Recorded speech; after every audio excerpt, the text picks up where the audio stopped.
He knew then that she was a Selkie, and he would have to be quick.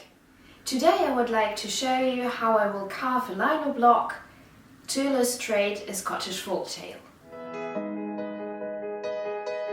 Hi everyone, I'm so happy to see you all back again at my channel. Welcome back and welcome for those who are new here. As I've already told you in the previous video, I'm participating at an art fair that is centered around the Scottish theme. So I wanted to include a lino print that illustrates a Scottish folktale. I think that would be something that is in sync with the theme of the festival. And you might be aware that I already have one design in stock that is available for purchase, by the way, that illustrates a Scottish folktale, and that was the one of the Black Bull of Norroway. And I wanted to extend this series maybe even further in future, but at any rate today I wanted to add another design to this and illustrate one of the tales about Selkies. For those of you who don't know that, Selkies are mythological creatures that can shapeshift from seal to human form back and forth by taking off or putting back on their seal skin.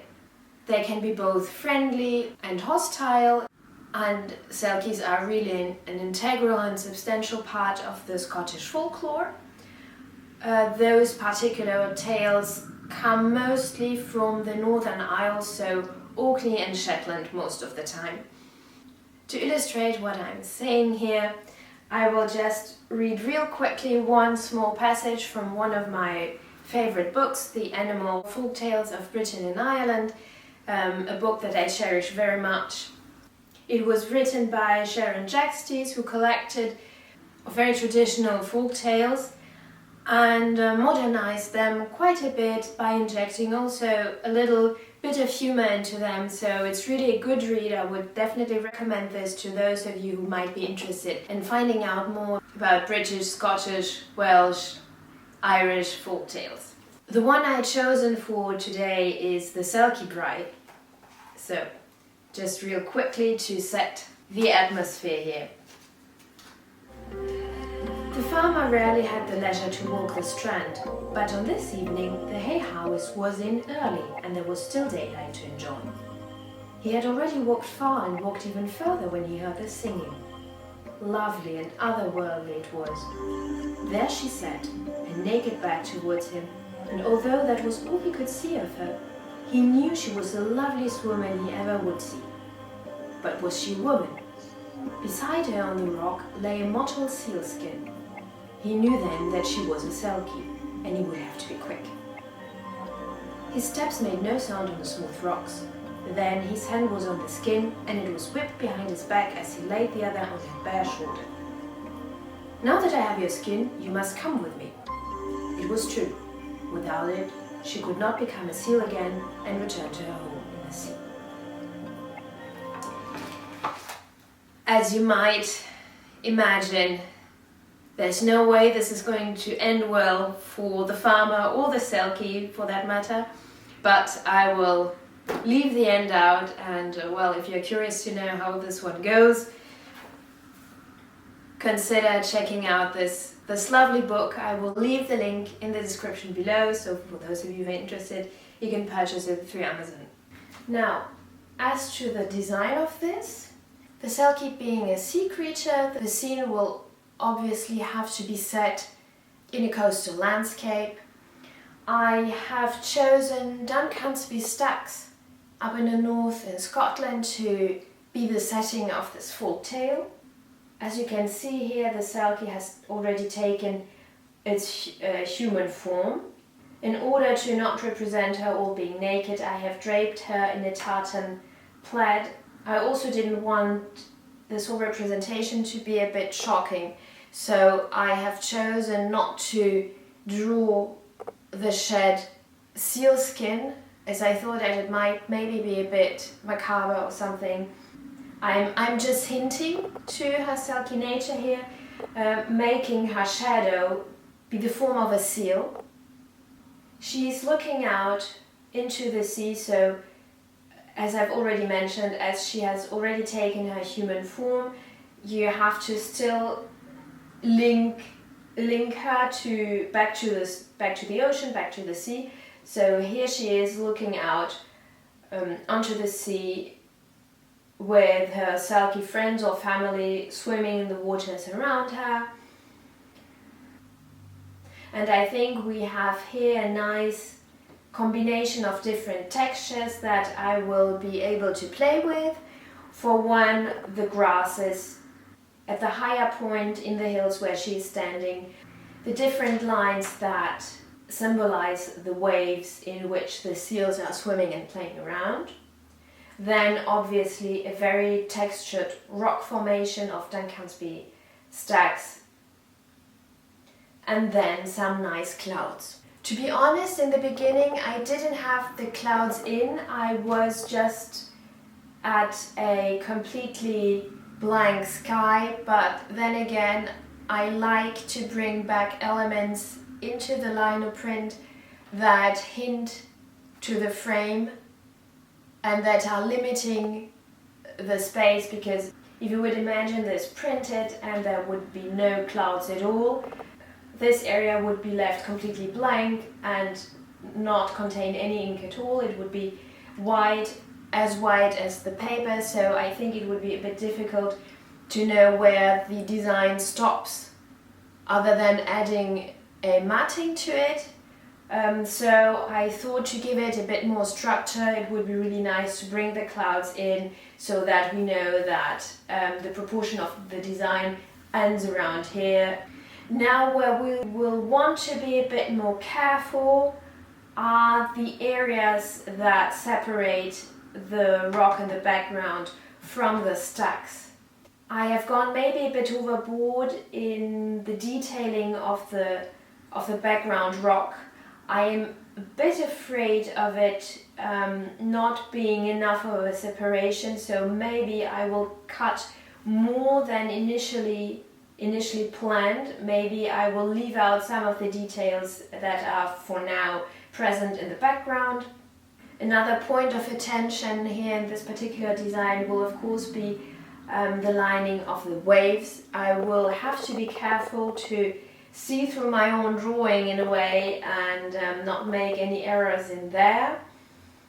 And the last area where I might want to be careful is obviously also the separation between the Selkie's flowing hair and the lining of the waves. So I will just start cutting and then see how it works out. Of course doing some test printing in between to check whether everything is going according to what I had in mind. And on this note, I would suggest that we just start with the whole thing. I will leave you with a time lapse of me carving the block and pausing and getting back to the real live speed when I get into areas of the design that I might want to comment a bit more on. And without further ado, let's get started.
Right, now we have come to a point where we won't be able to put off decision making any longer.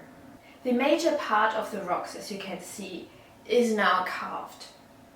Now, what we will have to pay attention to here specifically is to the separation between the rocks in the foreground, let's say, and the sky on the one hand, and the background rock at the other hand.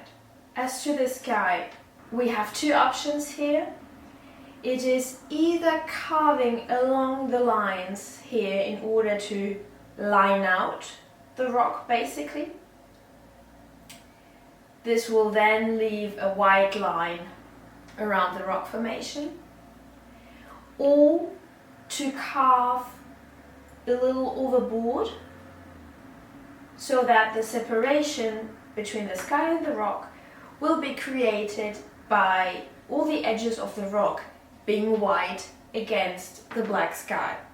And I think this is the option that I will be going for, because I think it would look odd to have an outline here. It wouldn't look organic, especially because you would have then to continue to do the line to separate the rocks from the background rocks, and it just takes away a bit of a natural appearance really, because we don't see things outlined.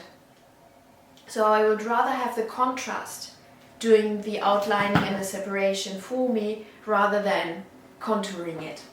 And now we have to make the exact same decision for the way we would want to separate the foreground rocks from the background rocks. We have here the exact same two options as for the sky. So either we're going for a natural contrast, which would lead us to make the foreground rocks predominantly white and the background rocks predominantly black, or we outline the whole thing and then we can have it any way we would like to. While I think that outlining the rock against the sky would be a bit, well, not shocking, but it would be a really harsh and artificial contrast, I think that outlining in order to create the separation between the background rocks and the foreground rocks is not a problem per se, because there are many lines and it would look less unnatural. The downside to this, there are a lot of lines, so it wouldn't look unnatural, but still it would not be the best way to separate things. So either we would have then to really carve out the background rocks a lot in order to create the space for the separation and for the outline to really stand out. So basically make the background rocks quite white in order for you to be able to still distinguish the outline as being the outline of the foreground rock. On the other side, what is difficult here is that if you choose the second solution and we rather make the background rocks dark in order for the foreground rocks to stand out naturally because they're quite white, the risk is that we have one big block or one unity that is not quite a unity either between the black sky and the black background rocks. So we have to be very careful if we're going to go in this direction on how to nuance things and still make it really clear to the eye and the onlooker that this part here is not a continuity of the sky, but it is another element and it is the background rock. Thus, we can't do it too black either. So my thinking here is what we could do is having really black, non-textured areas in the background rock right next to the outline of the foreground rock, but still have graduations further away. I would like to increase shadow, not make the whole rock dark, but go for a similar texture to this one. So having lining that is marking a shadow area without blocking it all in and without having clear white shapes just outlined in black. So something in between, but it has to be a bit further away from the immediate foreground. All those, let's say, border areas would have to be quite black, and then we'll create some texture and shadows a bit further away from it. I hope this works out. Let's try this. So this would mean that this area here, for instance, should rather be quite black. All of this, and maybe even as far as this. Maybe let us push it out as far as here, but still keep a jagged line. Otherwise it would really look just too massive and frankly a bit unnatural as well. We'll have to do the same here. This as well, by the way, so this is the top of the background mountains that is covered in grass. So we will have to represent it in a different way than the actual rock. So I'm thinking I will keep it black and just outline this. So this is outlined on the outer part. Okay, grass area, alright, real black. Okay, here we have to keep doing the exact same thing.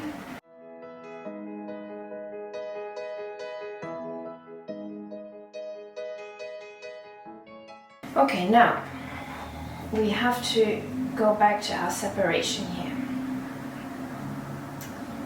So what I was thinking is that we would have to also separate between this part of the rock and this part of the rock, because this one is nearer to the viewer whilst this one is further away. So man, I'm this close to just blocking it all out in black. I don't know if it's not too massive. Let's see. I can have some, random white lines, but I think, yes, I will leave it nearly all black. Alright, now we have to separate it in here as well. Now the same goes on the other side. We really have to be more subtle than this, because this looks strange.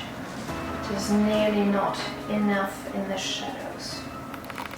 So I'm thinking we have to block out more, so there are only some parts that really stick out here.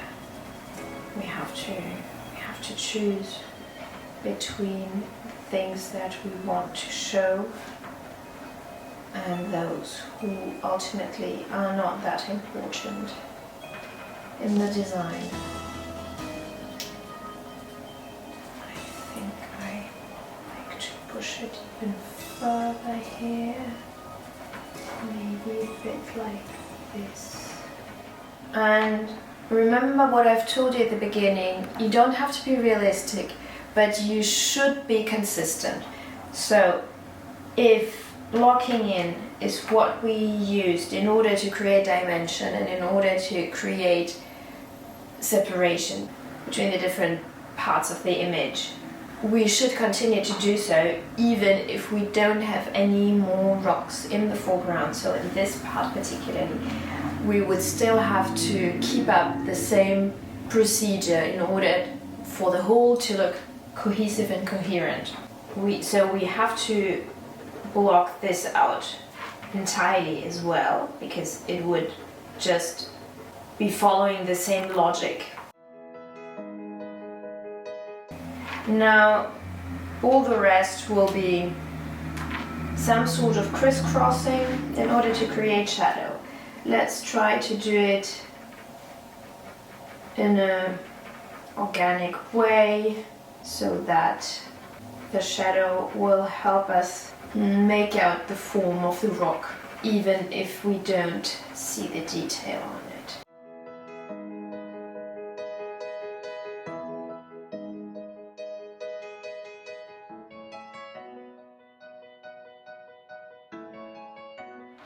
And now we are ready to carve into those background rocks. Let's get to it.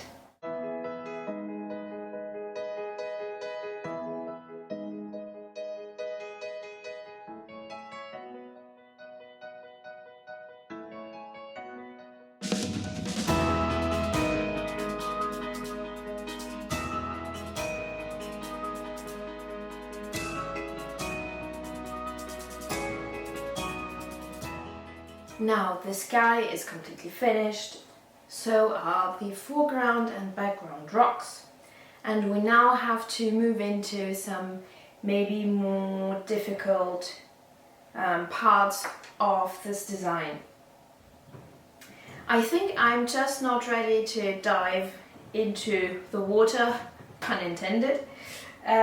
So I will be focusing on the Selkie as well as the main foreground of the whole design, and thus start with the grasses. We can either cut around each grass and thus have something that is more on the light side with the grasses being black, or we can treat the foreground as a uniform, more or less uniform black foreground, having a little bit of texture and cutting the grasses, not around them, but the individual cut being the individual grass. For now, the sky will be black. The clouds will only have the white outlines, right? The majority of the background rocks will be black, albeit a bit of white texture, but still. Now we're moving forward, so it becomes lighter with the foreground rocks. They will be more on the lighter side, but the important thing here is to balance out. So I think that you could get away with clear foreground if you opt for a black sea, and the other way around. Black foreground if you really have these very thin lines in the sea and make it really clear. You know what? I'm actually not even sure what I would prefer. My fear is that if I opt for a black sea, that it would get too dark and too much with the sky and the background rocks. On the other hand, maybe it would help me to make the seals stick out better and be more visible then within the different lines. What do we do here? Whenever I find myself in such a conundrum, what I usually do is getting digital help to visualize the final design. I will go to the other room real quickly, turn on Photoshop and play around with the different options that we have here, and then I'll pop the different simulations onto the screen so that I can show you what those options would look like and which one I prefer, if by then I will end up having one preference at all. Okay guys, this was quite a bit more difficult of a choice than I initially anticipated, I must admit. I'm not sure whether I found the perfect solution for everything. After all, there are a lot of elements going on in this particular design. So let me talk you through my experiments here. I will share the different designs on the screen with you, and while looking at the pictures on my phone. Disclaimer, I really did a rough simulation on Photoshop, okay? I'm not showcasing my Photoshop abilities here, so please be nice about it. I know that I haven't been very meticulous with masking and things like that, but I just grossly wanted to understand how the harmony would be with different areas being black and different areas being white, alright?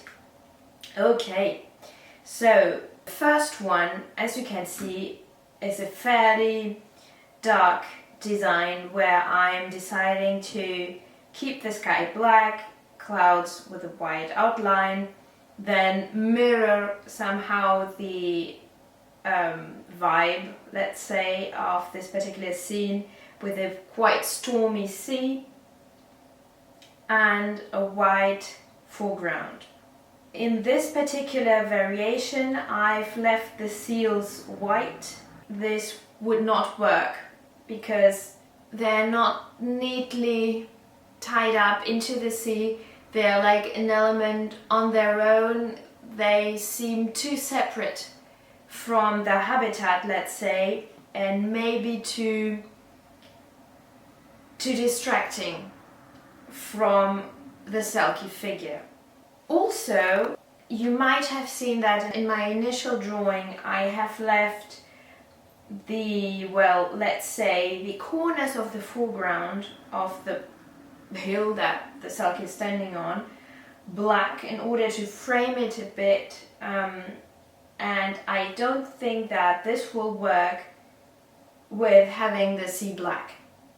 So these are my, well, doubts, let's say, with this particular variation. Now the next one. I fixed the seal problem, and I think that this already works much better, and they are much more part of the sea than what they seem to be in the first proposition. Now, third option, we have a fairly bright sea and would have to balance it all out with a black foreground. Two things that I find disturbing in this particular case. First of all, it appears as if the middle ground, so the sea and the whole rocks area, this appears too detailed maybe, as opposed to quite simple, let's say, black area in the sky and black area in the foreground. So I think this makes it a bit unbalanced.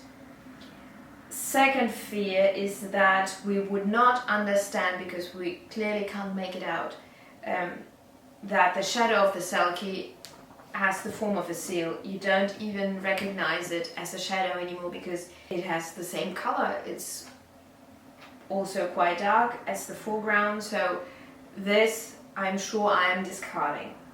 Fourth proposition, something in between that would make the seal shadow stand up a little more. I'm not sure that well, it solves the shadow problem, but now the sky kind of looks completely, well, out of harmony, completely unbalanced. You don't really understand why it is that the sky is just such a uniform black area while everything else is pretty much detailed out. So this I'm not liking at all. Fifth proposition is kind of even worse if you think about it, because everything is really bright in opposition to the sky, and this clearly doesn't work. And this is how I came to the last proposition, where I was just thinking that the sky made the majority of my problems. And as I already explained to you in the beginning of the video, the way that I carved the sky would give me enough lenience to go back on my decision.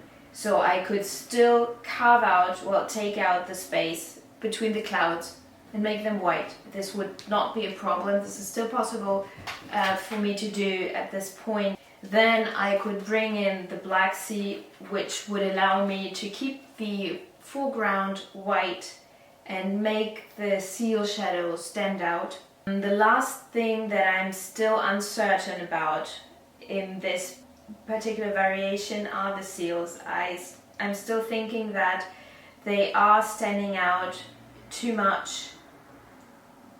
On the other hand, they make for a nice middle ground that kind of make it all come together between the foreground, the Selkie, and the rocks behind in the background. I'm not sure how I feel about that as of yet. So a last solution would be to make a mix between the second proposition and the last one, and have the sky carved out, the sea black, and the seals as well. As to the next steps, I think I can still buy me a little more time and still put off this last decision, because I know that at any rate, whatever I do with the sky and the seals, I want the sea to be black. This is ultimately what will be working the best. And I know that I would like to have the foreground white in order to show off the seal shadow.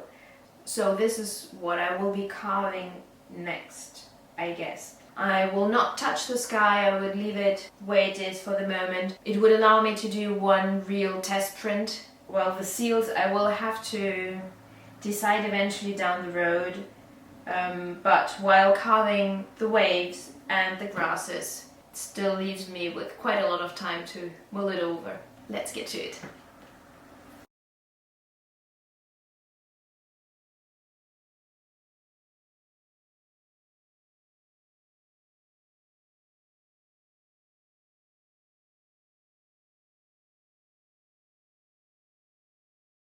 I thought I'd just interrupt really quickly the time lapse that you are probably about to watch to comment on my technique for cutting the grass.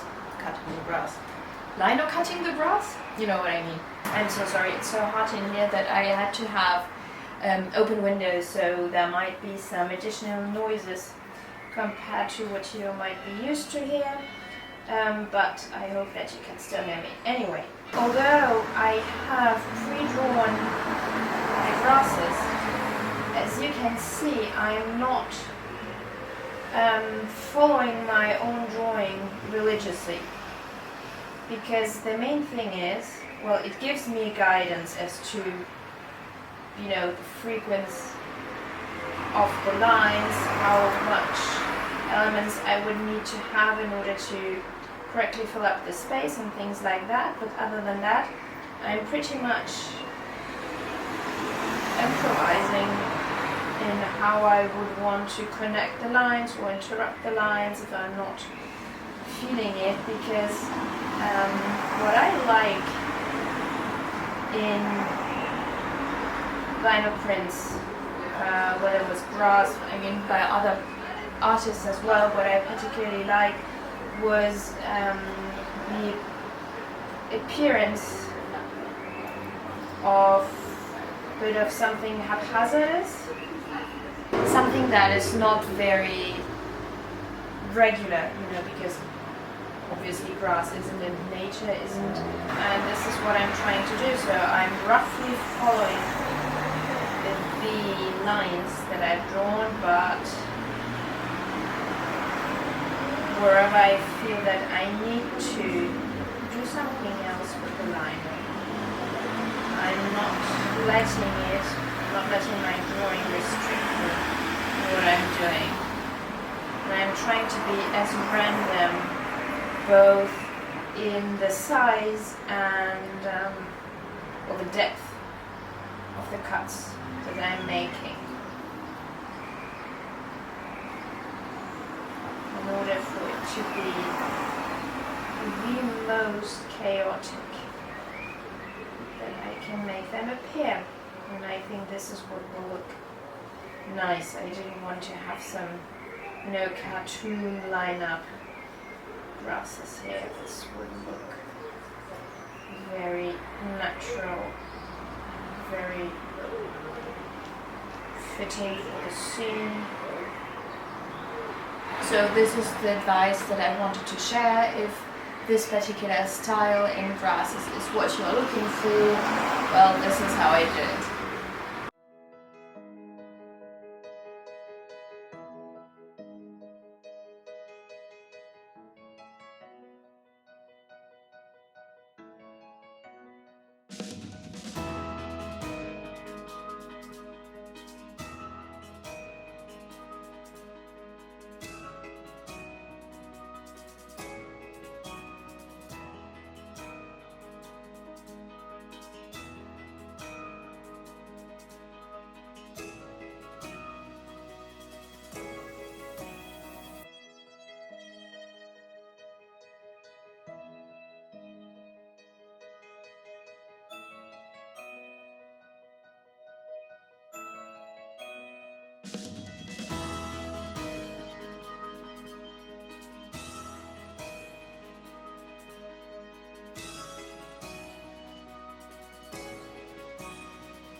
I just realized while working on the clouds that I might want to comment on what I'm doing, because it might be obvious for me, but it might be helpful to explain some of the techniques to others who are maybe just starting out in the lino cutting. As you've noticed through the time-lapse, I kind of changed my mind about the dark sky, surprise, surprise, as I ultimately felt that it might give a too moody, too dark vibe to the whole design, and this is not necessarily the direction that I would want to take. After careful consideration, I have decided to go for a more discreet way of doing things maybe, and I'm not doing a dark sky, but I'm also not, choosing any of the other options that included, well, blocked out areas. So I'm not doing a black sky, I'm not doing white sky and black clouds either.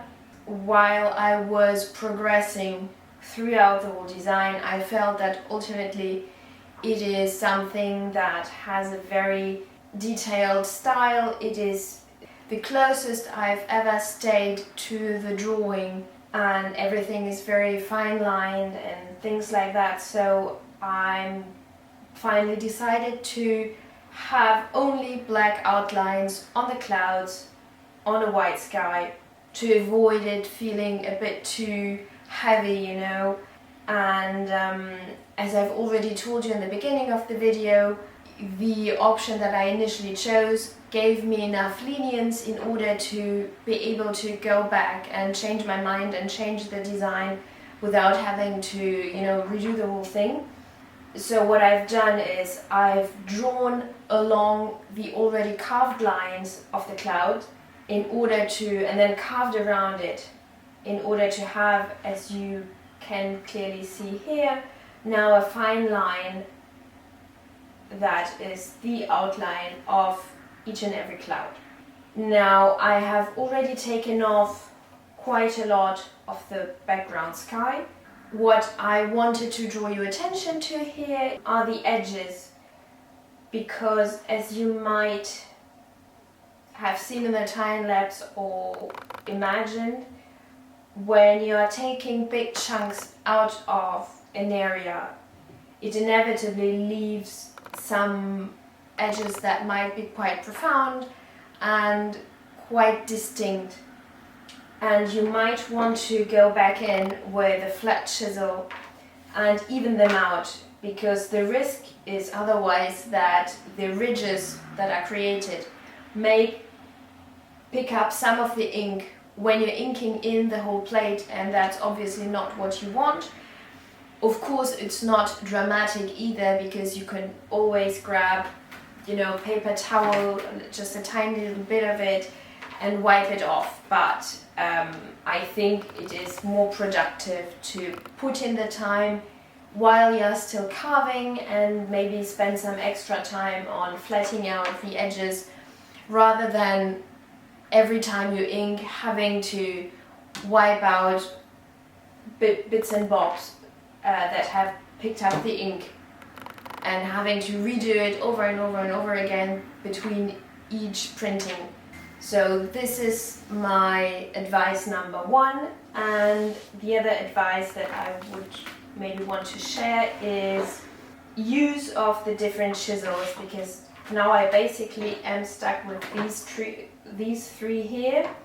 I have my most faithful companion here, the finest chisel that there is, made by Pfeil. It is the 11, really teeny tiny chisel that I use to make these really fine lines, the outlines of the clouds. Then I have a 9U chisel, U-form chisel, that I use in order to cut right next to the fine line, in order to create a bit more space around the fine line. And only then, only after having done this second line, I would go in with a big flat 7 U-form chisel. I think it's a U1. I don't know how much the camera is going to pick up, but it's so wide, it's actually nearly flat.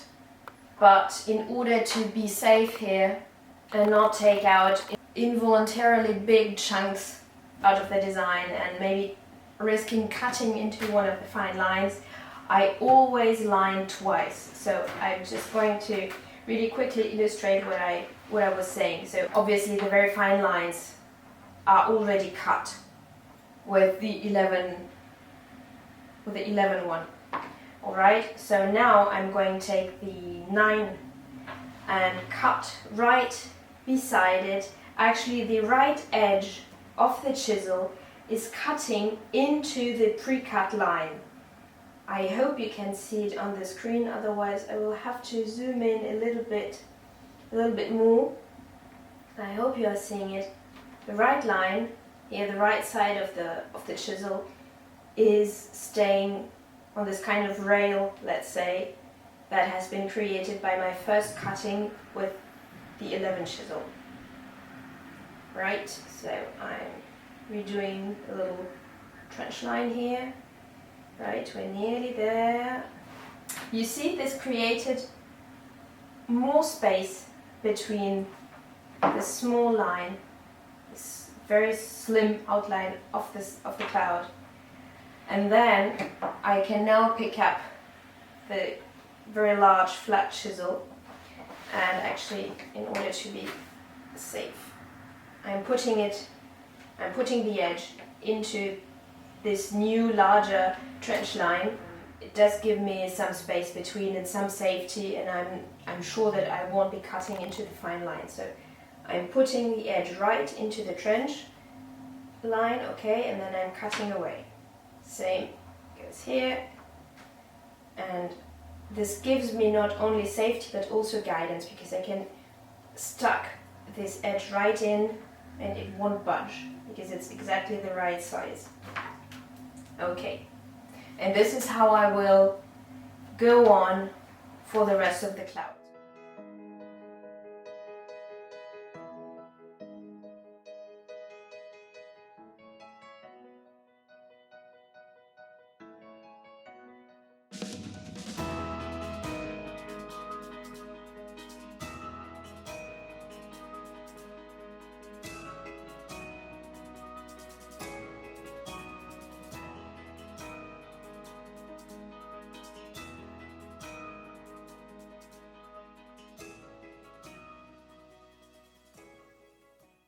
The lino block is now finished.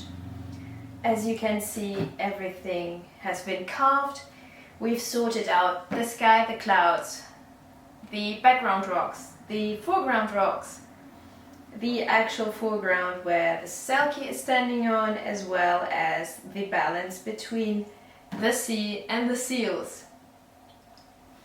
Now I'm going to make a quick test print of this and make sure that everything prints correctly, that there's no chatter, that there aren't any areas that I would have forgotten to carve. By the way, this is a mistake that can easily happen when it comes to a very detailed lino block, so always check out the test print for things like that and go through it really thoroughly before considering going on to the real print. I'm not going to reveal in this video how this design will look printed, so you have to go over to the shorts section and then watch me print it for the very first time, and I hope you will like it. Thank you so much for joining and watching this video. I hope it was helpful and that you liked this particular design and illustration of a Scottish folktale. If you want to see more behind the scenes and more of my works in progress, please consider following me on Instagram and or on TikTok. I will leave the accounts linked below in the description. Of course, I will be very glad if you join me for the next video as well. Thank you so much for watching. Have a good one, and I hopefully see you in my next video. Bye!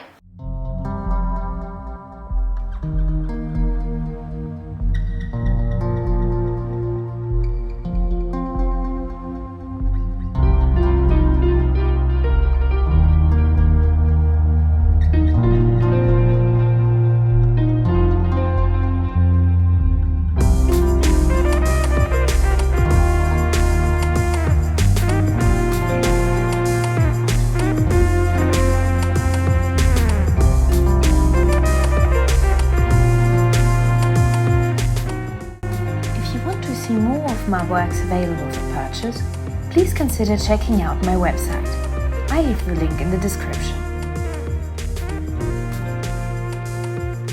If you have an idea for a painting or lino print that you would want me to create especially for you, please don't hesitate to reach out through the contact form of my website.